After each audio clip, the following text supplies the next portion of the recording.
Recording number 42 భాగవతము చదువుకుంటూ ఉన్నాము.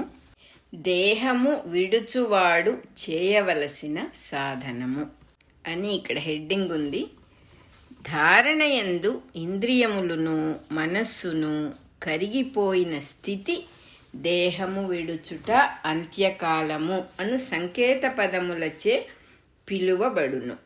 సంసార జీవికి దేహము విడుచుట అనగా మరణము, ధారణ సిద్ధించుటయే యోగికి దేహము విడుచుట.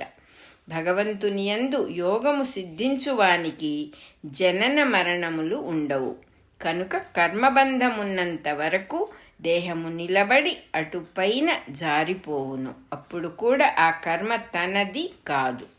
దేహమున్నప్పుడు కూడా ఇంద్రియములను మనస్సు వాని ప్రవృత్తులను ధారణలో కరిగిపోవు క్షణమును అంత్యకాలము అందురు. దీనిని గూర్చియే భగవద్గీతలో అంత్యకాలమునందు నన్ను స్మరించుచు శరీరమును ఎవరు విడిచిపెట్టుదురో వారు తిరిగిరాని మార్గమున నన్ను చేరుకొందురు అని చెప్పబడినది. ఇందు అంత్యకాలము అనగా మరణమనియే పలువురు సమన్వయించిరి. ఇచ్చట పోతనామాత్యుని అనువాదమున కూడా ఆసన్న మరణార్థి అయిన యతీషుండు అనియే వివరింపబడినది.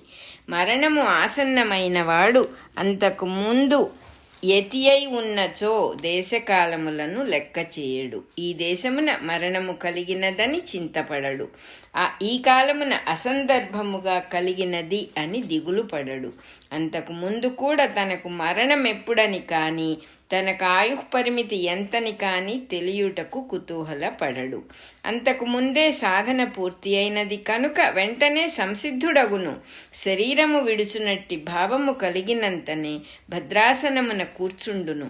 ప్రాణవాయువు గమనమును మనస్సుతో లగ్నము చేయును.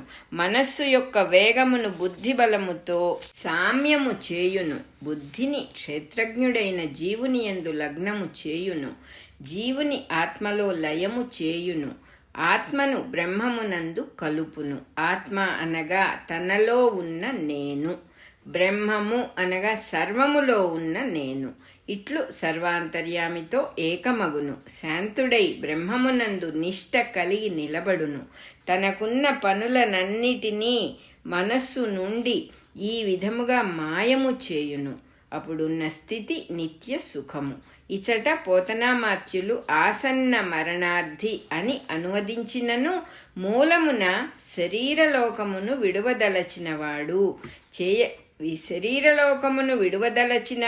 చేయవలసిన విధానము అని వర్ణింపబడినది. ఇచ్చటి శ్లోకం ఇట్లున్నది.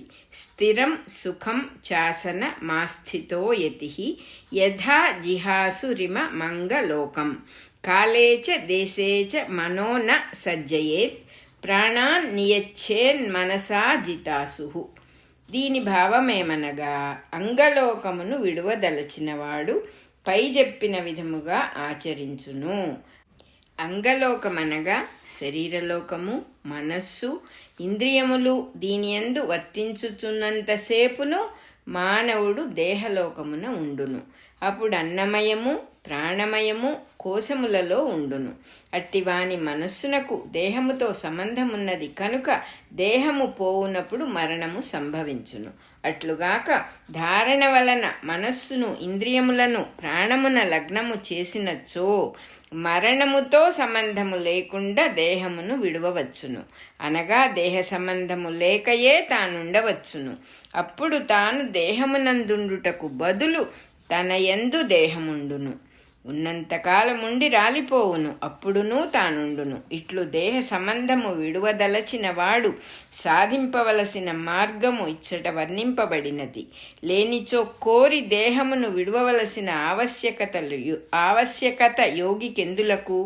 ఆత్మహత్య మహాపాపము కదా. పరమాత్మ అయిన పరబ్రహ్మమునందు కాలమునకు అధికారము లేదు. కాలము వాని నుండి పుట్టినది. మన చేతికి మనపై అధికారం ఎట్లు లేదో అట్లే కాలమునకు పరబ్రహ్మముపై అధికారము లేదు. దేవతలకునూ లేదు. సత్వరజస్తమో గుణములకును అహంకారమునకును మహత్తునకు కూడా పరమాత్మపై అధికారము లేదు. కుండకు తన యందున్న మట్టిపై అధికారం ఎట్లుండును? వస్త్రమునకు తన యందున్న ప్రత్తిపై అధికారం ఎట్లుండును? కుండ తన యందున్న మట్టిని పెంచుటగాని తగ్గించుటగాని చేయలేదు. వస్త్రము తన యందున్న ప్రత్తిని విడదీయలేదు.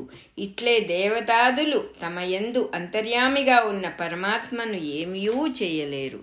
పరమాత్మ కన్న వేరైనదేదియూ లేదు. సత్పురుషులైన మహాత్ములు దేహాదులను ఆత్మగా నమ్మరు. దేహమన్నది పేరు, ఆకారము. అందున్నది ఆత్మగాని దేహముగా గుర్తింపబడునది ఆత్మ కాదు. చూచువాని దృష్టి కనుక సజ్జనులు అంతర్యామి తప్ప మరి ఒకటి ఉన్నదని నమ్మరు. మరి ఒకటి అను అభిప్రాయముతో వారికి పొత్తు కలియదు.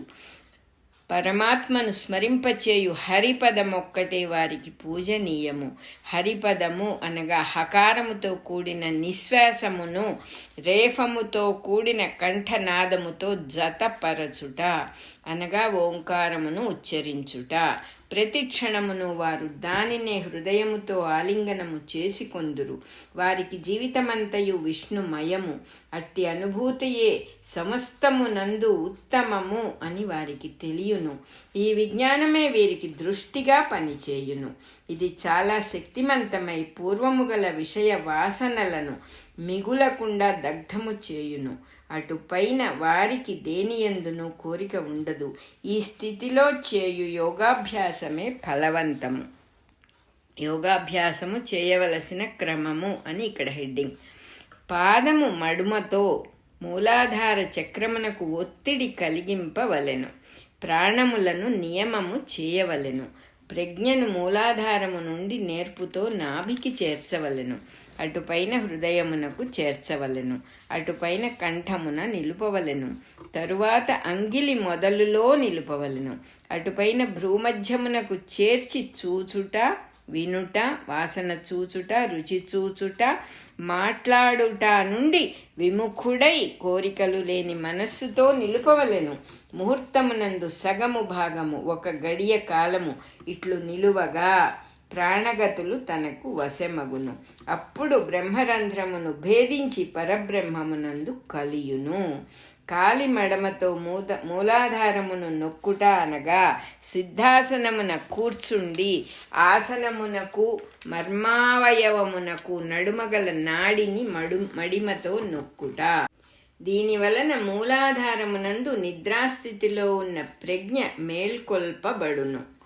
అదే సమయమున ప్రాణగతిని నియమము చేయవలెను. అనగా మనస్సుతో ప్రాణాపానములను చక్కజేసి ఉచ్ఛ్వాస నిశ్వాసములను క్రమబద్ధము చేయవలెను. దానితో శ్వాసయు మనస్సును నిలుచును. పై రెండును ఏకకాలమున జరిగినప్పుడు నాభి ప్రదేశమును గల ప్రజ్ఞలు మేల్కొనును. అటుపైన క్రమముగా హృదయమునందు, కంఠమునందు, అంగిలి మొదటను, కనుబొమల నడుమను గల ప్రజ్ఞలు మేల్కొనును. ఆ సమయమున కోరికలు లేకున్నచో జ్ఞానేంద్రియములు మూసికొనును. అనగా వాని యందు ప్రజ్ఞ ప్రవర్తింపదు. దీనిని తెలియక కొందరు ముక్కులు, నోరు, చెవులు మూసికొందురు. ఈ స్థితిలో 1 గడియ కాలమున్నచో దేహముతో సంబంధము తొలగును. అనగా దేహమున ఉన్నను లేకున్నను తాను ఉండును. అప్పుడు బ్రహ్మరంధ్రమునందు స్మరణ నిలుపగా బ్రహ్మమునందు కలియును. అప్పటి నుండి పరబ్రహ్మము యొక్క ప్రజ్ఞయే తన ప్రజ్ఞగా ఉండును. దానిని సాధించుటనే దేహము విడుచుట అందురు. దీనిని సాధించుచున్నప్పుడు ఇంద్రియ ప్రవృత్తులతో సంగము ఏమాత్రము నిలువరాదు. ఇది సాధించినవాడు శరీరమును వదిలివేయునప్పుడు కూడా ఇంద్రియములతో సంబంధం ఏమాత్రము కలిగి ఉండరాదు. ఉన్నచో బ్రహ్మాండమున ఆ ఇంద్రియ ప్రవృత్తికి సాటి అయిన లోకముననే తిరుగుచుండును గాని సర్వాంతర్యామిత్వమును పొందడు. ఇంద్రియముల వాసనలు విడువక ఈ యోగమును సాధించువారు ఖేచరులు, సిద్ధులు విహరించు లోకములలో నిలిచి ఉందురు. అణిమాది సకలైశ్వర్యములను వారికి సంక్రమించును. వీరు చతుర్ముఖ బ్రహ్మ లోకమునకు చేరుకొనున్నట్టి విద్యలను, తపస్సులను, యోగ సమాధిని అభ్యాసము చేయుచు చిరకాలము నిలిచి ఉందురు. గాలిలో కలిసి జీవించుచుందురు. వీరు లింగ శరీరులు అనగా తమ ఉనికి తమకు ప్రత్యేకముగా గుర్తుండుటయే శరీరముగా నిలిచి ఉందురు. వీరికి ఈ బ్రహ్మాండమునందలి లోపలి వెలుపలి భాగములు రాకపోకలు చేయు స్థలములు, అనగా అణువులలోనికి జీవులలోనికి గ్రహములలోనికి వచ్చుచు పోవుచుందురు. వీరున్న లోకములు కర్మఫలములకు అతీతములు అయినను ఇంద్రియవాసనల వలన చతుర్ముఖ బ్రహ్మ ప్రజ్ఞను దాటి అంతర్యామిని పొందరు. రికార్డింగ్ నెంబర్ 42 అయిపోయింది.